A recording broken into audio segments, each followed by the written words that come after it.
اور مومن عورتوں سے کہہ دو کہ وہ بھی اپنی نگاہیں نیچی رکھا کریں اور اپنی شرمگاہوں کی حفاظت کیا کریں،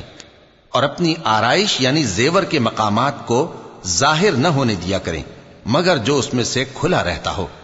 اور اپنے سینوں پر اوڑھنیاں اوڑھے رہا کریں، اور اپنے خاوند اور باپ اور خسر اور بیٹوں اور خاوند کے بیٹوں اور بھائیوں اور بھتیجوں اور بھانجوں اور اپنی جیسی مومن عورتوں اور لونڈی غلاموں کے سوا نیز ان خدام کے جو عورتوں کی خواہش نہ رکھیں، یا ایسے لڑکوں کے جو عورتوں کے پردے کی چیزوں سے واقف نہ ہوں، غرض ان لوگوں کے سوا کسی پر اپنی زینت اور سنگھار کے مقامات کو ظاہر نہ ہونے دیں،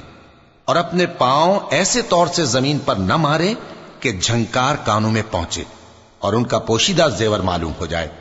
اور مومنوں سب اللہ کے آگے توبہ کرو تاکہ فلاح پاؤ، اور اپنی قوم کی بیوہ عورتوں کے نکاح کر دیا کرو، اور اپنے غلاموں اور لونڈیوں کے بھی جو نیک ہوں نکاح کر دیا کرو۔ اگر وہ مفلس ہوں گے تو اللہ ان کو اپنے فضل سے غنی کر دے گا، اور اللہ بہت وسعت والا ہے، سب کچھ جاننے والا ہے۔ اور جن کو بیاہ کا مقدور نہ ہو وہ پاک دامنی کو اختیار کیے رہیں یہاں تک کہ اللہ ان کو اپنے فضل سے غنی کر دے۔ اور جو غلام تم سے مکاتبت یعنی مال دے کر پروانہ آزادی کی تحریر چاہیں، اگر تم ان میں صلاحیت اور نیکی پاؤ تو ان سے مکاتبت کر لو، اور اللہ نے جو مال تم کو بخشا ہے اس میں سے ان کو بھی دو۔ اور اپنی باندیوں کو اگر وہ پاک دامن رہنا چاہیں تو دنیاوی زندگی کے فوائد حاصل کرنے کے لیے بدکاری پر مجبور نہ کرنا، اور جو ان کو مجبور کرے گا تو ان بیچاریوں کے مجبور کیے جانے کے بعد اللہ بخشنے والا ہے، مہربان ہے۔ اور ہم نے تمہاری طرف روشن آیتیں نازل کی ہیں، اور جو لوگ تم سے پہلے گزر چکے ہیں ان کی خبریں اور پرہیزگاروں کے لیے نصیحت۔ اللہ آسمانوں اور زمین کا نور ہے، اس کے نور کی مثال ایسی ہے کہ گویا ایک طاق ہے جس میں ایک چراغ ہے، اور چراغ ایک قندیل میں ہے، اور قندیل ایسی صاف شفاف ہے کہ گویا موتی کا سا چمکتا ہوا تارا ہے۔ اس میں ایک مبارک درخت کا تیل جلایا جاتا ہے یعنی زیتون کا، کہ نہ مشرق کی طرف ہے نہ مغرب کی طرف۔ ایسا معلوم ہوتا ہے کہ اس کا تیل خواہ آگ اسے نہ بھی چھوئے جلنے کو تیار ہے، بڑی روشنی پر روشنی ہو رہی ہے۔ اللہ اپنے نور سے جس کو چاہتا ہے سیدھی راہ دکھاتا ہے، اور اللہ جو مثالیں بیان فرماتا ہے تو لوگوں کے سمجھانے کے لیے، اور اللہ ہر چیز سے واقف ہے۔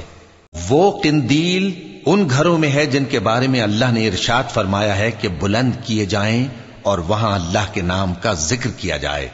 اور ان میں صبح و شام اس کی تسبیح کرتے ہیں۔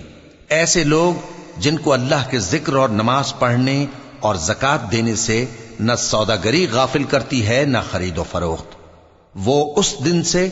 جب دل خوف اور گھبراہٹ کے سبب الٹ جائیں گے اور آنکھیں اوپر چڑھ جائیں گی ڈرتے ہیں، تاکہ اللہ ان کو ان کے اعمال کا بہت اچھا بدلہ دے اور اپنے فضل سے زیادہ بھی عطا فرمائے۔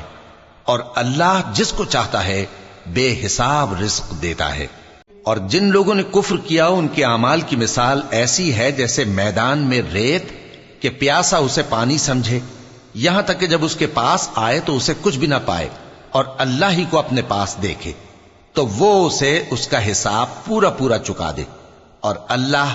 جلد حساب کرنے والا ہے۔ یا ان کے اعمال کی مثال ایسی ہے جیسے گہرے سمندر میں اندھیرے جس پر لہر چڑھی چلی آتی ہو اور اس کے اوپر اور لہر آ رہی ہو اور اس کے اوپر بادل ہو، غرض اندھیرے ہی اندھیرے ہوں، ایک پر ایک چھایا ہوا، جب اپنا ہاتھ نکالے تو کچھ نہ دیکھ سکے۔ اور جس کو اللہ روشنی نہ دے اس کو کہیں بھی روشنی نہیں مل سکتی۔